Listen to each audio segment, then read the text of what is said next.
Assalamualaikum warahmatullahi wabarakatuh. Kembali lagi di channel Rumah Belajar Huma. Sahabat Huma, kali ini kita akan membahas mengenai latihan uji kompetensi 2 buku BSE halaman 66 untuk memantapkan kalian mempelajari materi koordinat kartesius. Baik, sebelum mulai pembelajaran kita mulai dulu dengan bismillah ya. Bismillahirrahmanirrahim. Sambil kalian buka buku BSE-nya halaman 66.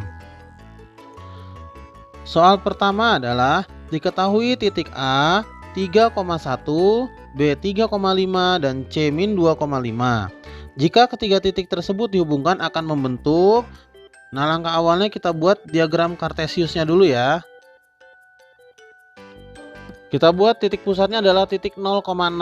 Kemudian kita buat secukupnya saja. Di sini 1, 2, 3, 4, 5.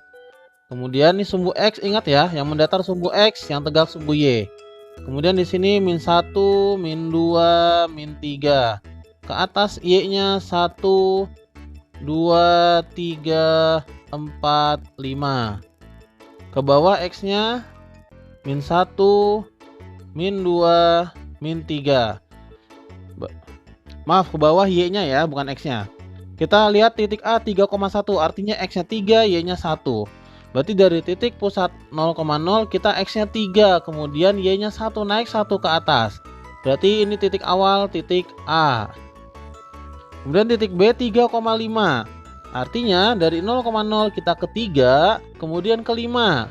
Nah, berarti titiknya yang ini ya, ini adalah titik B. Kemudian titik C-nya min 2,5. Berarti X-nya min 2, Y-nya 5.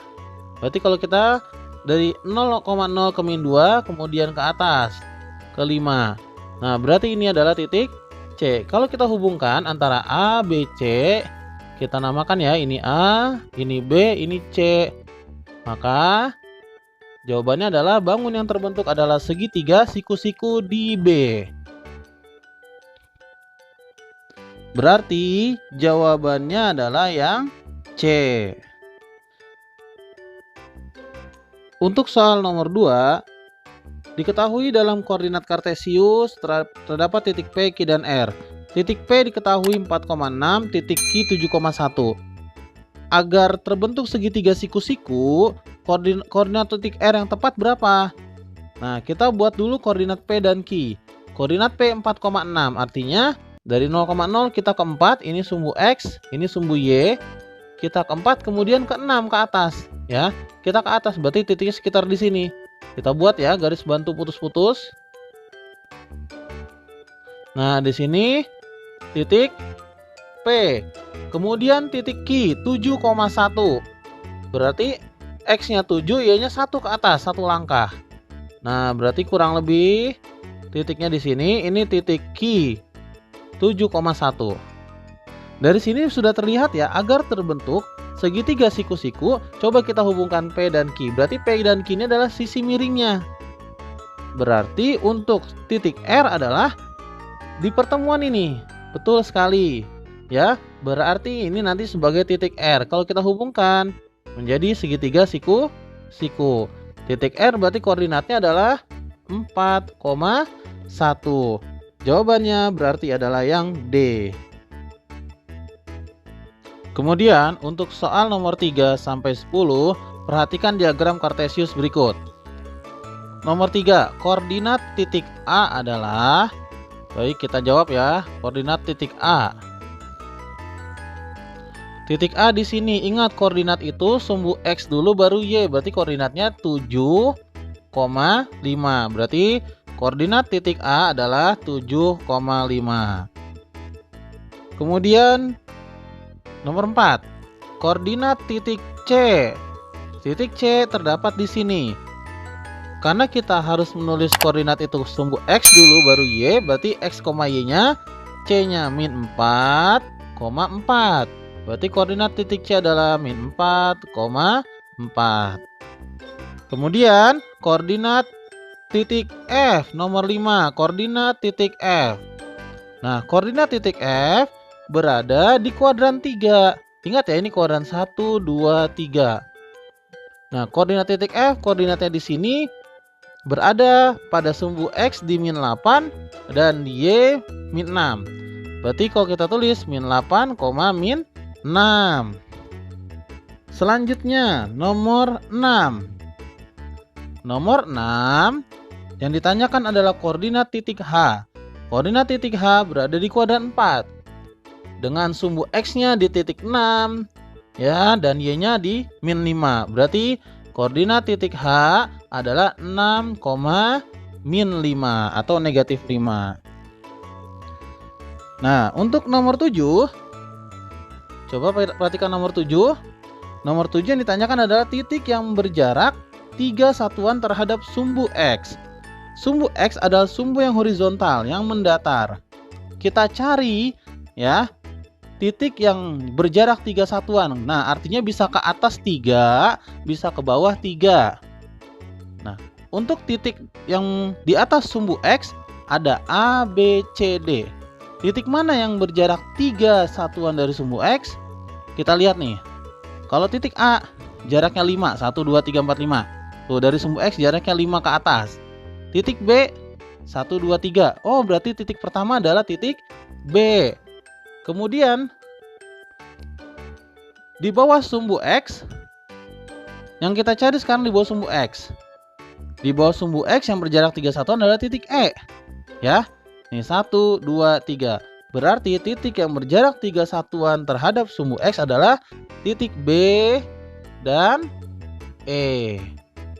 Berarti yang C ya.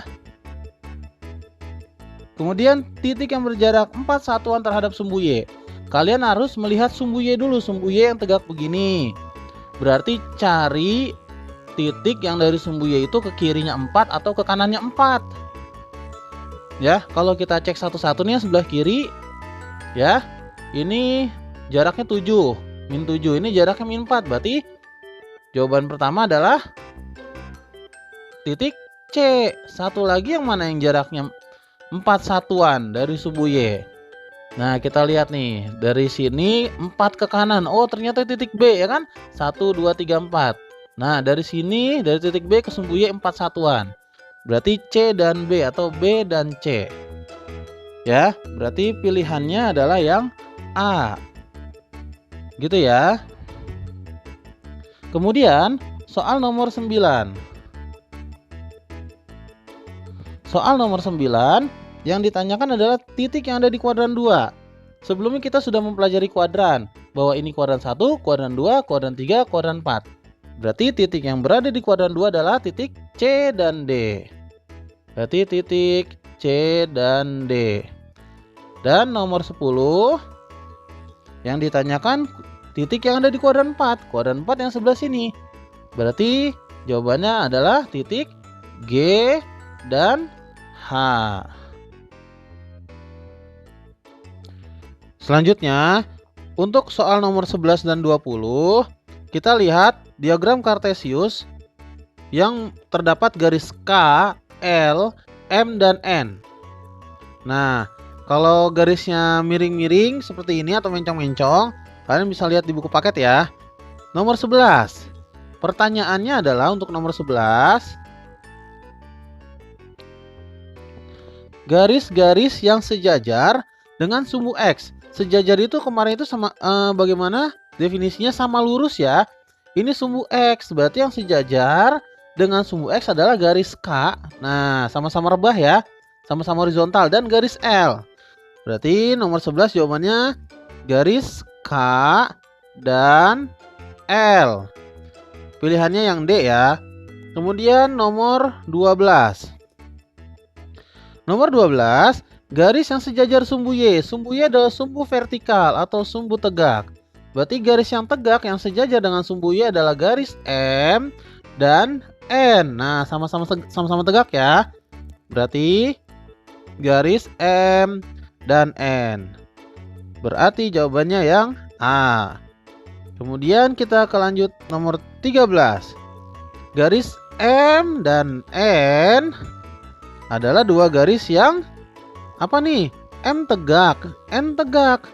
Ya, berarti dua-duanya adalah garis yang sejajar. Ingat, sejajar itu sama tegak atau sama lurus, terus tidak akan berpotongan. Jadi ini kalau ditarik terus tidak akan memotong satu sama lain. Seperti itu ya. Selanjutnya nomor 14. Garis N dan garis K adalah dua garis yang garis N dia vertikal atau tegak, garis K dia mendatar atau horizontal. Dia memotong di sini.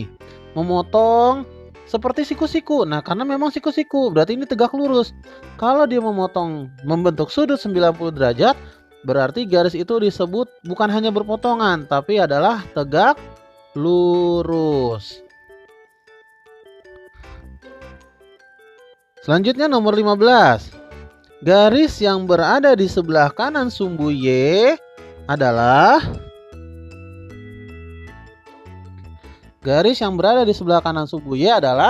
kita lihat sumbu Y ini ya, sebelah kanannya adalah garis N. Berarti garis yang berada di sebelah kanan sumbu Y adalah garis N. Soal nomor 16. Soal nomor 16 yang ditanyakan garis yang berada di bawah sumbu X. Ini sumbu mendatar X, di bawahnya adalah garis L ya, di bawah sumbu X. Kalau ini di atas sumbu X. Berarti jawabannya adalah garis L. Kemudian nomor 17. Jarak garis M terhadap sumbu Y. Ini sumbu Y, ini garis M. Ya. Dari garis M ke sumbu Y berapa jaraknya? Nah, kita lihat caranya, lihat jaraknya terhadap lompatan sumbu X-nya. 1, 2, 3, 4, 5. Atau sumbu M ini berada di 5 langkah sebelah kiri sumbu Y. Berarti jaraknya adalah 5 satuan.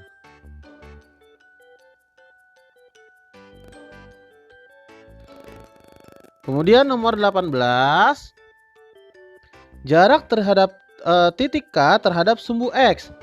Ini sumbu X, ini titik K. Garis K, maaf. Garis K berada di atas sumbu X, ya. Berapa jarak garis K dari sumbu X? Nah, kita lihat jarak koordinat Y-nya. 1, 2, 3. Berarti garis K berada 3 satuan atau 3 langkah di atas sumbu X. Berarti bisa kita tulis jawabannya adalah 3 satuan. Kemudian nomor 19. Koordinat titik potong garis M dan L. Nah, kita panjangkan sedikit garis M-nya ya. Garis M, garis yang tegak memotong koordinat -5. Garis L, garis yang mendatar memotong koordinat -6. Berarti titik potongnya ada di sini. Ya, ingat, koordinat itu adalah X dulu yang disebutkan baru Y. Berarti koordinat titik potong antara M dan L adalah, coba kita lihat, X-nya -5 ya, terus Y-nya -6. Berarti koordinatnya -5, -6. Dan nomor terakhir di soal pilihan ganda nomor 20. Koordinat titik potong garis N dan L. Garis N, garis tegak di sebelah sini, memotong koordinat X di X sama dengan 2. Dan koordinat garis L memotong di Y sama dengan -6. Berarti titik potongnya pertemuannya di sini ya. Di sini titik pertemuannya. Berarti sumbu X dulu yang disebutkan. Berarti X-nya 2. Nah, kemudian Y-nya -6. Berarti 2, -6. Berarti koordinat titik potong antara N dan L adalah 2, -6. Nah, cukup jelas ya penjelasan dari soal latihan uji kompetensi kali ini. Mudah-mudahan video ini bermanfaat. Nantikan video-video kami berikutnya. Assalamualaikum warahmatullahi wabarakatuh.